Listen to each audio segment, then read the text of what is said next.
welcome to 老外看东西. I'm Stu. And I'm Ali. Yeah. Dude, why are you wearing this? It's got a picture of my face on it. You mean you have my face on your body? It's like, that's really weird. Stop doing that, please. We have to make it. No, stop. Let's go topic.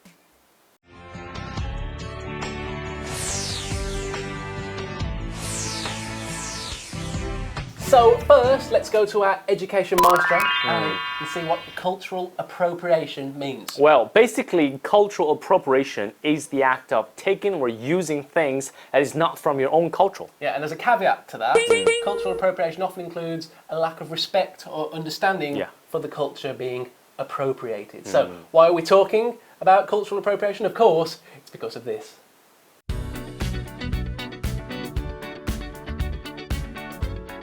So we all know the story. An American girl wore a qipao to her graduation ball. She posted some photos online.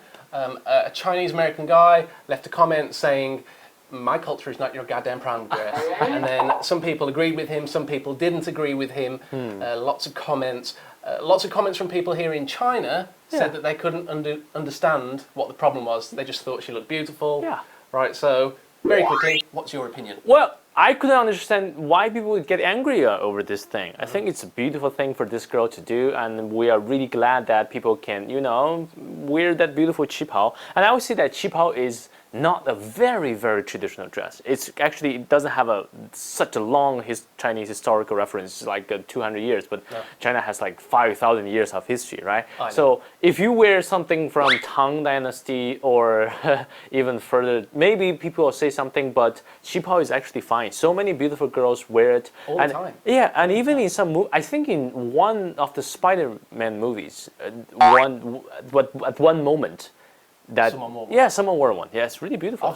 Anyway, right. So we've spoken about this story way too much. Let's move on to other instances of cultural appropriation, and let's see whether you guys at home agree whether they are wrong or not. Starting with this.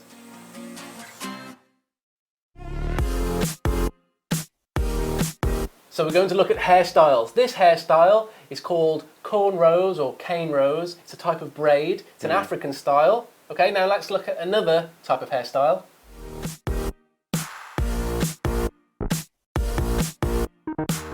These are called dreadlocks, and they have a lengthy history. Yeah, Native Americans used to wear their hair in such locks. Ancient India and ancient Greece have records of such hairstyles. Various ethnic groups across Africa employed these hairstyles. Most famously, Jamaica is known for the dreadlock hairstyle. So we're talking about using a hairstyle from another culture.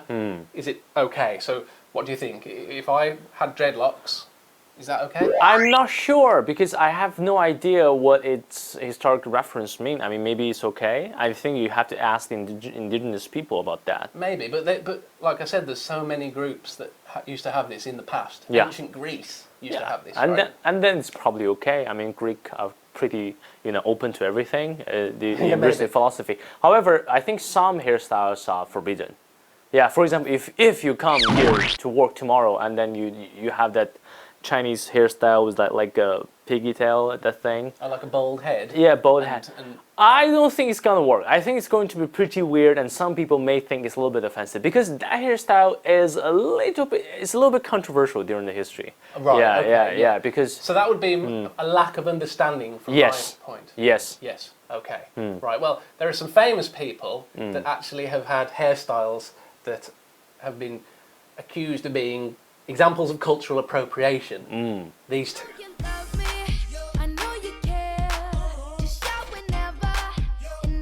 So Justin Bieber and Kylie Jenner had cornrows and cane rows, and they were accused of cultural appropriation. Some people even said that their hairstyles made them racist. Can that be true? Can a hairstyle make you racist? Well, I really don't know. I'm not so sure about that, but I do know that some people have it too, but maybe they have a really good reaction from the crowds. David Beckham used to have He had cornrows at one point, yes. And it's really funny that I remember that David Beckham had cornrows, and he met Nelson Mandela with that hairstyle. Oh, really? Did he? And there was a picture of that on the internet, well, and some people like it, but some people say, "Oh my God, Beckham, what you thinking?" It's kind of He definitely didn't do it to be. He didn't mean to be yeah. racist. No one. You can go, I'm going to have this hair. Yeah. To offend. Yeah, just to make Nelson people Mandela. angry. I don't think so. I think people is just like think it's really cool, and if you spend that much amount of time and money on your hair and to be like someone or use some kind of hairstyle, I don't think you do it because of hatred. I think it's admiration. Admiration, right? A lot of the time, it's admiration. Yeah.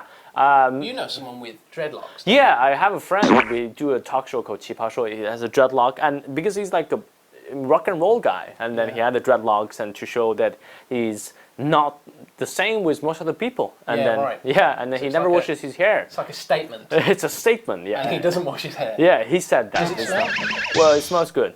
With the right. perfume, right? Right, now let's look at someone who is famous here in China who might be accused of cultural appropriation because of his haircut.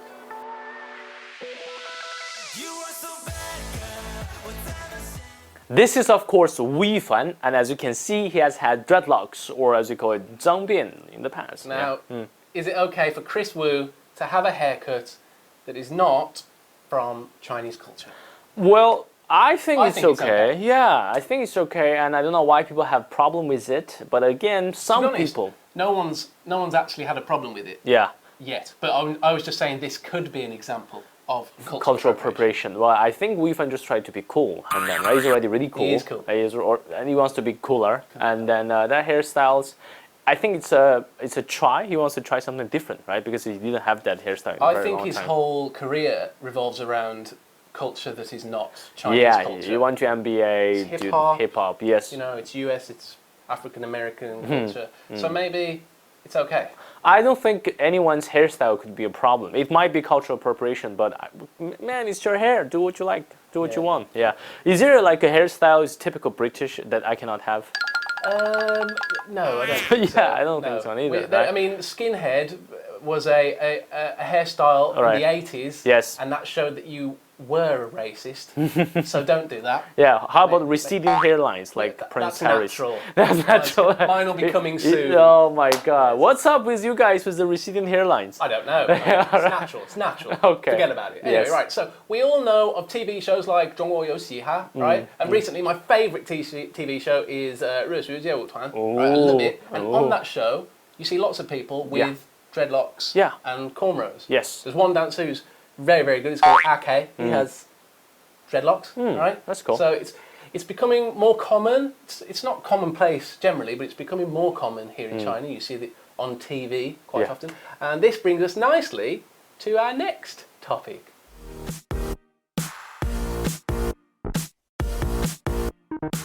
Okay, so shows about 嘻哈 and shows about 街舞团, right? Arguably, a lot of the styles and fashion in these shows is influenced by African American culture or African American popular culture It's true. over the past 30 years. So Yes. are these shows here in China examples of cultural appropriation? Well, I think it's hard to say. Some of it is a little bit silly, but overall, I think it's honoring African American culture. And if you actually look into all those shows, a lot of rappers are very local. I mean, they make rap songs. It's about Chinese culture. they do, yeah. Yeah, and then the lyrics are very Chinese styles. Yeah. And then it even mention all kind of Chinese different cities over there, and like Chongqing, Sichuan, Beijing, and other things. And I think though that some of the mannerisms when they copy famous rappers from America, they just look stupid. Sometimes. Well, this is obviously stupid, like shooting. We cannot use gun No, here it's in China. ridiculous. Don't do that. Yeah. Dancing though, I just think dance is dance. Well, it's true. I mean, it doesn't matter where. Dance is dance. It's an art form. It's true. I don't think if you do a certain type of dance, I don't think that's cultural appropriation. You obviously admire that art form. It's true. Right? And I think it would be smarter for them to, again, do the combination. You can combine the East and the West together, and then in a way that you honor both culture and do that. And recently, it's just like really a very interesting rap song. There's one lyric is called that I'm going to buy you Gucci and take you to Urumqi. Urumqi is my hometown. It's really, really hot. A lot of people saying that. And then Gucci, Urumqi. it rhymes together. So I think it's a good thing, right? Sometimes, but again, there is a fine line, right? I think. There's a very fine line. A fine line between cultural appropriation and honouring the culture. For example, if you dress up as an ethnic stereotype and change your skin colour, that's racist. That's right? racist. Wrong. Yeah. That's racist, always wrong. Yeah. So don't do that. Yeah. However, if you're just wearing clothes that you think are beautiful and stylish, and they are stylish, that's really cool. I don't really see much wrong with that. Well, I agree with that. But please don't do this.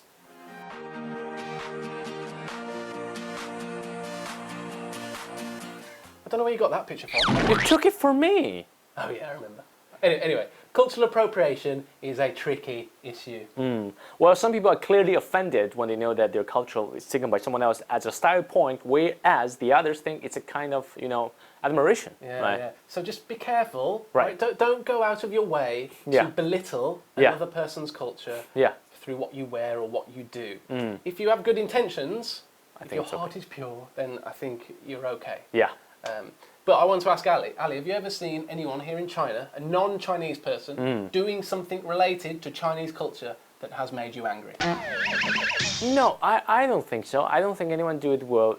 Because if you try to deliberately make Chinese people angry while you are in China, then you are stupid. People are going to punch you. Yeah, right. But I mean, they're not trying to make you angry. It's just they do something. For example, if you saw me or a foreigner wearing hanfu. Yeah, if you're wearing hanfu, Korean style of clothes, I don't know. But if you're wearing hanfu, Chinese style, I think it's fine. It's fine? Yeah, it's fine. You can do that. No worries. Yeah. Okay, so nothing like, okay, right. What if you see a foreign guy using chopsticks? Doesn't, It's okay. This guy is learning. Everything is fine. It's not cultural appropriation? I don't think it's cultural appropriation, right? There's no way. Otherwise, unless you're using that and say, look, I'm using chopsticks, I'm like a Chinese guy. Again, I think you can tell whether he's doing it for a good purpose or as a sarcasm. To eat, yeah, to it, yeah. As everyone knows at home, I live in China here with Ali. No, not with me. I mean, not in a home, right? Together. In the country, yeah, it's a maybe. secret. Yeah. It's a secret. Okay. Anyway, right. But just imagine if I wasn't allowed to basically copy Chinese culture or join in with Chinese culture or 融入, as part of my everyday life. Oh, I'm so hungry. Stu, you can't use chopsticks, that's cultural appropriation. Oh, I took a great photo last night. Yeah, I'll send it on WeChat now. Alright, I'll send it right now, okay. Stu, you can't use WeChat, that's cultural appropriation. Where'd my phone go?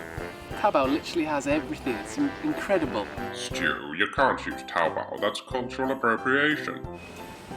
Ah, not again. I'll just delete the app. Don't need to take my phone. But luckily, that video's not real. I can benefit every day from Chinese culture. Yes, just like we can all benefit from Stu's terrible singing voice. Terrible singing voice. Oh, I'm sorry, let me correct myself. We can, benefit from Stu's extremely terrible singing voice.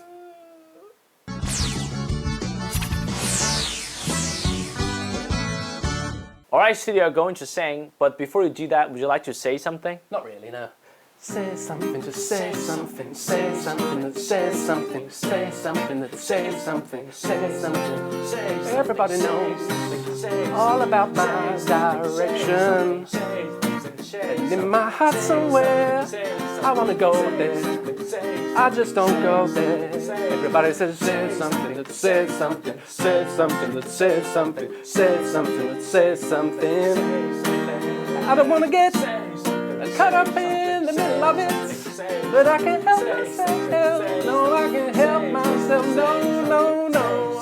Caught up in the middle of it. Say something, say something. Keep going. Something, say something, say something, say something, say something, say something, say something, say something. What do you want me to say? What is there something you want me to say? Caught up in the rhythm of it. Right, so that was Justin Timberlake, and I can't remember what the song's called. Say something. Oh yeah, that's what it's called. Right. Yeah. So, what do you guys think at home about cultural appropriation? The examples that we talked about today, do you think those are examples of cultural appropriation? Do you agree with them? Do they make you angry? Have you ever seen any non-Chinese people doing anything related to Chinese culture that's made you angry? Yeah. Have ever Stu makes you angry? Surely not. Yeah. I hope not. Yeah, hope not. Right. Anyway, right. So leave us some comments and remember to watch us next week, every Thursday, here. Bye-bye. Bye-bye.